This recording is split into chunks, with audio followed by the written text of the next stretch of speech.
আপনি কি কখনো চিন্তা করে দেখেছেন এই পৃথিবীর সবথেকে ধনী মানুষগুলোর সম্পর্কে আপনি অ্যাকচুয়ালি কি জানেন? কেবলমাত্র এদের নাম, এদের কোম্পানির নাম, কিন্তু এদের অ্যাকচুয়াল ইনকাম সোর্স, এদের ইনভেস্টমেন্ট, এদের ফিউচার প্ল্যান, এই সব কিছু কখনোই প্রকাশ পায় না। আর এটা কোনো অ্যাক্সিডেন্ট নয়, বরং এটা হলো একটি ডেলিভারি প্যাটার্ন।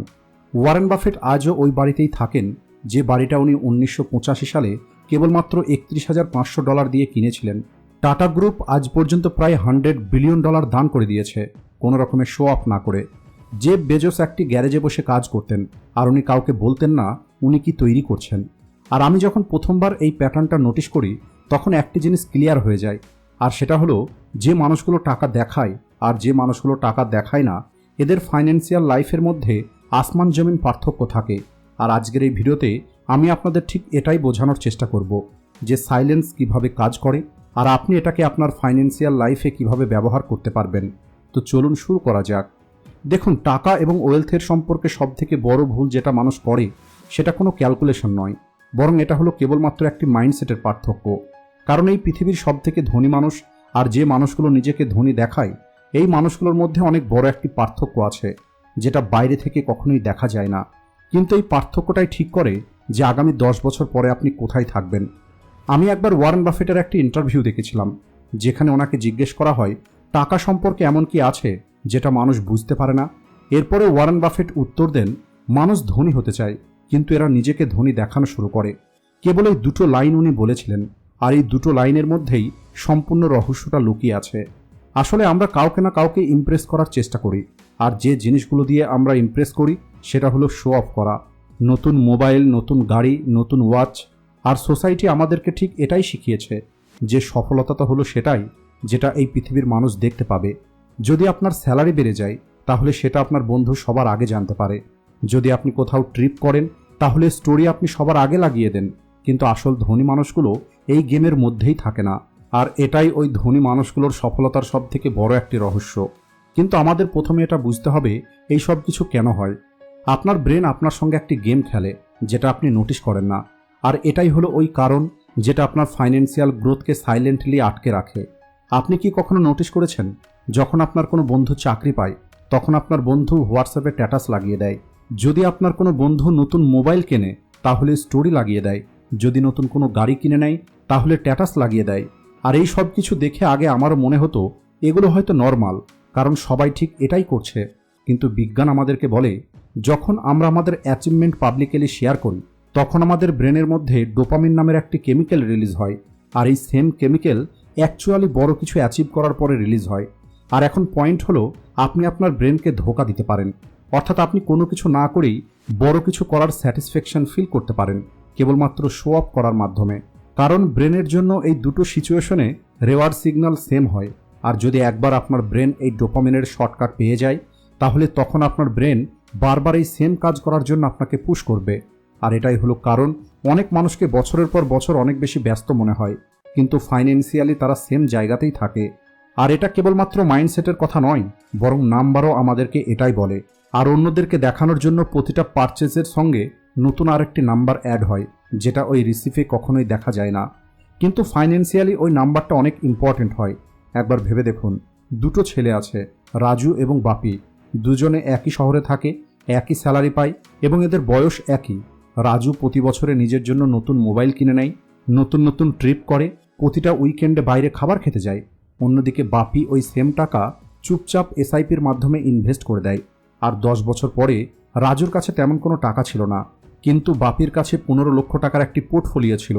আমি জানি এটা কোনো এক্সট্রা অর্ডিনারি সেভিংস নয়, কিন্তু এখানে ডিফারেন্সটা কেবল এতটুকু, বাপি প্রতিটা পারচেসের রিয়েল কস্ট জেনে গেছে, কিন্তু রাজু এই সব কিছু কখনো বোঝার চেষ্টাই করেনি।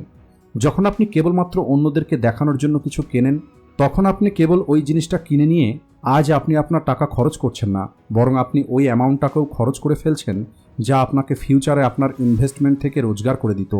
আর এই কস্ট কখনোই রিসিপের মধ্যে লেখা থাকে না, আর এই কারণে বেশিরভাগ মানুষ এটাকে কখনো নোটিশ করে না।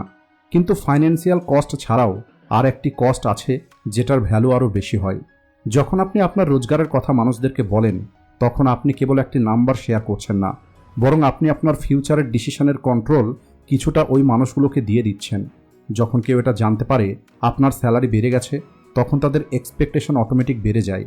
বন্ধুরা মনে করে এখন আপনি বেশি টাকা খরচ করতে পারবেন, আপনার পরিবার মনে করবে এখন আপনি বেশি হেল্প করতে পারবেন, আর এরপরে আপনি নিজেও প্রেশার ফিল করা শুরু করবেন যে এখন নিজেকে একটু বেটার দেখাতে হবে। এই সব মানুষগুলো খারাপ হয় না, কিন্তু এই এক্সপেকটেশন আপনার ফাইন্যান্সিয়াল ডিসিশনকে এফেক্ট করতে পারে। আর এরপরে আপনি ওই ইনভেস্টমেন্টটা ছেড়ে দেবেন যে ইনভেস্টমেন্টটা আপনি কখনো করতে চেয়েছিলেন। আপনি ওই রিস্কটা অ্যাভয়েড করবেন যে রিস্কটা আপনার নেওয়া উচিত ছিল। আর ধীরে ধীরে আপনার ফাইন্যান্সিয়াল জার্নি আপনার নিজের ডিসিশনের কারণে নয়, বরং অন্য মানুষের এক্সপেকটেশনের উপরে চলবে। তাই সাইলেন্স কেবলমাত্র একটি পার্সোনালিটি ট্রেড নয়, বরং এটা হলো একটি প্রোটেকশন। যখন মানুষ কোনো কিছু জানে না তখন তারা কোনো কিছু এক্সপেক্ট করে না, আর যখন কেউ কোনো এক্সপেক্ট করবে না তখন আপনি ফ্রিলি আপনার ডিসিশন নিতে পারবেন। আর এখানে অনেক মানুষ এই কথাটাকে ভুলভাবে নেয় যে টাকাকে লুকিয়ে রাখো। এই কথাটা শোনার পরে এরা মনে করে যে কারোর সঙ্গে কোনো কথাই বলা যাবে না, আপনি কারোর কাছে কোনো ফাইন্যান্সিয়াল অ্যাডভাইস নেবেন না, ফ্যামিলিতে কোনো কথা বলবেন না, বন্ধুদের সঙ্গে কোনো ডিসকাস করবেন না। তাহলে বলি, এগুলো হলো সম্পূর্ণ ভুল ধারণা। আমি সাইলেন্সের অর্থ যেটা বোঝাতে চেয়েছি সেটা হলো সিলেক্টিভিটি, অর্থাৎ আপনার স্পেসিফিক ইনকাম, আপনার একজ্যাক্ট সেভিং, আপনার ইনভেস্টমেন্ট প্ল্যান, এই সব কিছু আপনি কেবল ওই মানুষগুলোকে বলুন যাদের সত্যিই জানা দরকার, যেমন আপনার ফাইন্যান্সিয়াল অ্যাডভাইজার অথবা আপনার লাইফ পার্টনার, যদি আপনারা দুজন মিলেই ফাইন্যান্সিয়াল ডিসিশন নেন। বাকি সবার কাছে আপনি জেনারেল কথাগুলো বলতে পারেন, স্পেসিফিক কোনো নাম্বার শেয়ার না করে। উদাহরণ হিসাবে যদি কেউ আপনাকে জিজ্ঞেস করে আজকাল ফাইন্যান্সিয়ালি আপনার কেমন চলছে, তখন আপনি সিম্পলি বলতে পারেন ঠিক আছে, সব কিছু ঠিকভাবেই চলছে। এখানে আপনি কোনো মিথ্যা কথা বলছেন না, আপনি কেবল ততটুকুই শেয়ার করছেন যতটুকু প্রয়োজন। এটা কোনো পার্সোনালিটি চেঞ্জ করার কথা নয়, বরং এটা হলো একটি স্কিল, আর এই স্কিল প্র্যাকটিসের মাধ্যমেই বিল্ড করা হয়। আর এখন প্রশ্ন হলো, এই স্কিলটা কি সত্যিই কাজ করে? তাহলে বলি, আমি অনেক মানুষকে অবজার্ভ করে দেখেছি যারা নিজের সেম এজের মানুষের থেকে ফাইন্যান্সিয়ালি অনেক বেশি এগিয়ে গেছে। ওই মানুষগুলোর মধ্যে একটা জিনিস কমন ছিল, সেটা হলো এই মানুষগুলোর মধ্যে কেউ নিজের প্রতিটা মাইলস্টোনের জন্য অ্যানাউন্সমেন্ট করেনি, কেউ নিজের প্রথম এসআইপি স্টোরি শেয়ার করেনি, কেউ হোয়াটসঅ্যাপ স্ট্যাটাসে এটা লেখেনি যে আজ আমি এত টাকা ইনভেস্ট করেছি। এরা কোয়াইটলি কাজ করে গেছে আর কোয়াইটলি লাইফে গ্রো করেছে। এই মানুষগুলো অন্য মানুষদের থেকে খুব বেশি টাকা রোজগার করতো না, এমনকি এই মানুষগুলোর কাছে কোনো সিক্রেট ইনভেস্টমেন্ট টিপসও ছিল না, কিন্তু এদের ফোকাস সবসময় একটি জিনিসের উপরেই ছিল, সেটা হলো সাইলেন্স এবং কনসিস্টেন্সির সঙ্গে নিজের লক্ষ্যের জন্য কাজ করে যাওয়া। আর যখন আপনার ফোকাসটা ক্লিয়ার হবে তখন আপনার সম্পূর্ণ এনার্জি, ইনভেস্টমেন্ট, স্কিলস, সিস্টেম তৈরি করতেই চলে যাবে, অন্যদেরকে দেখাতে গিয়ে নয়। এই সাইলেন্স এবং কনসিস্টেন্সি এই মানুষগুলোর এমন একটি অ্যাডভান্টেজ যেটা বাইরে থেকে তো দেখা যায় না, কিন্তু কয়েক বছর পরে যখন রেজাল্ট আসে তখন সবাই জিজ্ঞেস করে এত দ্রুত সব কিছু কীভাবে হয়ে গেল। আর এর উত্তরটা খুবই সিম্পল, এটা দ্রুত হয়ে যায়নি, এটা সাইলেন্টলি এবং কনসিস্টেন্টলি কাউকে কোনো কিছু না বলে হয়েছে। তাই ফর্মুলাটা হলো খুবই সিম্পল, টাকা মানুষকে দেখানোর জন্য নয়, বরং টাকা কাজ করার জন্য হয়। আর যে মানুষ এটা বুঝে যাবে সে চুপচাপ কাজ করে যাবে, কোনো রকমের অ্যানাউন্স না করে, কোনো রকমের শো অফ না করে, আর কয়েক বছর পরে এদের রেজাল্ট এদের সম্পর্কে সব কিছু বলে দেবে। আর এটা কোনো মোটিভেশন নয়, বরং এটাই হলো রিয়ালিটি। আর আজকের এই ভিডিও থেকে যদি আপনারা সত্যিই নতুন কিছু শিখে থাকেন তাহলে ভিডিওটিকে লাইক ও শেয়ার করতে ভুলবেন না। Thanks for watching.